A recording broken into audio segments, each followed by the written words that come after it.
Presentation देखने के लिए कि हमारे विश्वविद्यालय के छात्र किस प्रकार इनोवेशंस करते हैं और उनकी सोच किस प्रकार इनोवेटिव हुई है, उसको देखने के लिए हमारे बीच उपस्थित हैं।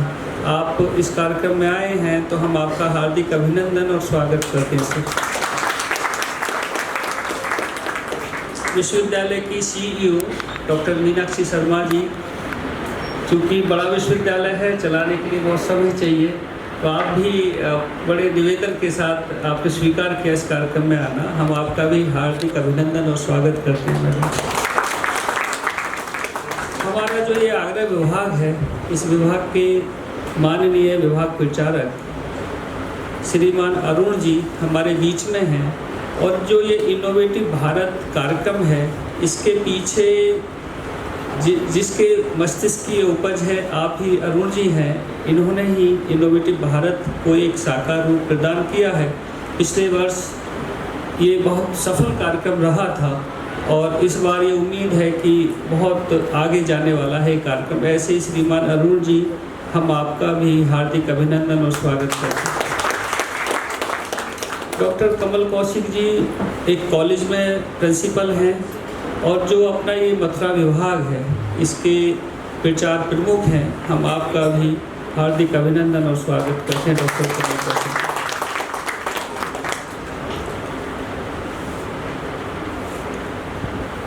भारत के बारे में दुनिया में कुछ लोगों ने अलग प्रकार के नैरेटिव सेट किए थे। एक व्यक्ति हुआ है रॉबिन्सन। रॉबिन्सन भारत में कभी आया ही नहीं और उसने भारत का इतिहास, भारत का भूगोल, भारत का विज्ञान, इन सब पर 6 खंडों में एक पुस्तक लिखी। जो व्यक्ति भारत कभी आया ही नहीं, उसने भारत के बारे में पुस्तक लिखी और उसमें भारत के बारे में बहुत सारी झूठी झूठी बातें लिखी। जैसे भारत तो मदारियों का देश है, भारत तो सपेरों का देश है, भारत तो इनका देश।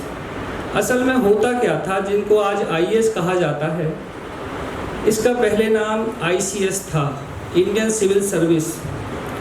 जब आईसीएस इंडिया आते थे तो भारत में ऐसे रच जाते थे, घुल मिल जाते थे कि मैक्सिमम आईसीएस भारत, वो अपना आईसीएस से त्याग पत्र देकर भारत के किसी मंदिर में साधु हो जाते थे, हिमालय की कंदराओं में चले जाते थे और कहते थे हमें ब्रिटेन वापस ही नहीं जाना।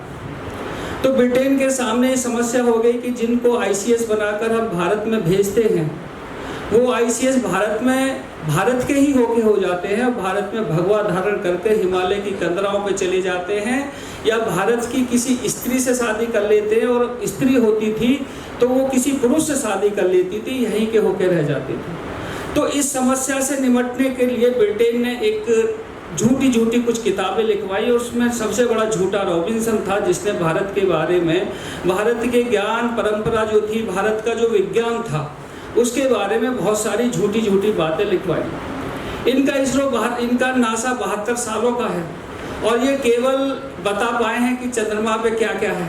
ये अभी मिशन मार्स चला रहे हैं। तो भारत की 70 साल 80 साल की बुढ़िया को कैसे पता था कि यह शनिवार है और शनिवार के दिन काले कपड़े पहनने हैं? उनको ये कैसे पता था कि बुध का रंग हरा है? उनको ये कैसे पता था कि बृहस्पति का रंग पीला है? तो कहीं ना कहीं साइंस में हम उनसे ज़्यादा आगे रहे हों, क्योंकि अभी तो वो केवल चंद्रमा की स्टडी कर रहे हैं, मंगल पे पहुंचने का उनका कोई है भी नहीं और वो मिशन ही चला रहे हैं। उनसे पहले हम पहुंचेंगे और भारत ने एक कमाल करके दिखाया, चंद्रयान वाला। तो हम साइंस विज्ञान में बहुत आगे थे, बीच में हम गुलाम हुए, गुलामी के कारण हमको नष्ट और भ्रष्ट किया गया और हमारे विज्ञान को कुचला गया। लेकिन अब भारत उठ रहा है, भारत खड़ा हो रहा है, भारत में इनोवेशंस भी हो रहे हैं, भारत में डिस्कवरी भी हो रही हैं और भारत ज्ञान विज्ञान में और ज्ञान विज्ञान के जितने भी क्षेत्र हैं उनमें बहुत तरक्की कर रहा है। और हम तो ये सोचते थे कि 2047 तक भारत दुनिया का सिरमौर हो जाएगा। 2047 तक जब आज़ादी के 100 साल होंगे, भारत दुनिया का सिरमौर हो जाएगा, क्योंकि आज का जो अमेरिका है उस अमेरिका को बनने में 200 साल लगे थे। तो हम ये सोचते थे कि भारत को भारत बनने में कम से कम 100 साल लगेंगे, लेकिन अगले हमें लगता है दुनिया के बहुत सारे जो विद्वान हैं ये कहने लगे कि 2047 नहीं बल्कि आने वाले 10 सालों में भारत ज्ञान विज्ञान में, साइंस और टेक्नोलॉजी में दुनिया का सिरमौर हो जाएगा और भारत दुनिया का विश्व गुरु हो जाएगा।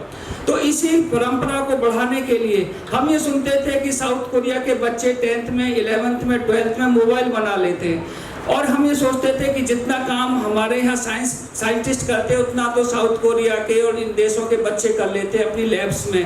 कॉलेज जाने वाले बच्चे अपनी लैब्स में मोबाइल्स बना लेते हैं, कंप्यूटर्स बना लेते हैं, लैपटॉप्स बना लेते हैं। लेकिन आने वाले समय में भारत में भी ऐसा हो, भारत का जो भी एक एक बच्चा है, भारत का एक एक जो स्टूडेंट्स है, वो उसका माइंड इनोवेटिव हो, उसका माइंड डिस्कवरी की तरफ जाए, उसका माइंड साइंटिफिक हो। लोग हमें कहते हैं कि भारत का माइंड साइंटिफिक नहीं था, ये भी रॉबिन्सन ने लिखा था कि भारत का माइंड साइंटिफिक नहीं है। तो हम भारत के सारे कैंपसेस में, सारे कॉलेजेस में, सारे यूनिवर्सिटीज में भारत की इनोवेटिव सोच को उभारने के लिए, इनोवेटिव भारत बनाने के लिए, जो सफेदों का, मदारियों का देश था उसको इनोवेटिव भारत बनाने के लिए ऐसे प्रयोग पूरे देश में चल रहे हैं। तो इसी क्रम में संस्कृति विश्वविद्यालय में भी, चूंकि फाइनल तो 17 तारीख को मथुरा में होने वाला है, उससे पहले संस्कृति विश्वविद्यालय के लगभग 56 विद्यार्थियों ने अपनी पीपीटी बनाई है, अपना प्रेजेंटेशन बनाया है। उन 56 में से जितने भी सिलेक्ट होंगे वो 17 तारीख को जाएंगे और वहाँ पर सबका प्रेजेंटेशन होगा, बाकी सारे कॉलेजेस के विद्यार्थियों के सामने उनका कंपटीशन होगा।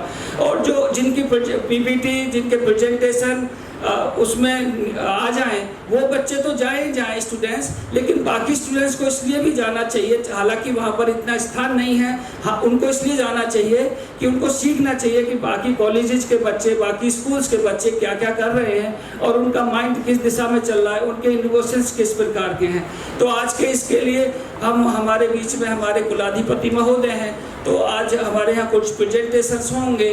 तो आप सब लोगों के लिए बहुत बहुत धन्यवाद कि आपने इनोवेटिव भारत में स्टूडेंट्स के लिए इसलिए धन्यवाद कि उन्होंने इनोवेटिव भारत प्रतियोगिता में प्रतिभाग किया है, उसमें सहभागिता करने वाले हैं। आप सब लोग जिन जिन के भी प्रेजेंटेशंस हैं वो धन्यवाद के पात्र हैं। बहुत बहुत धन्यवाद।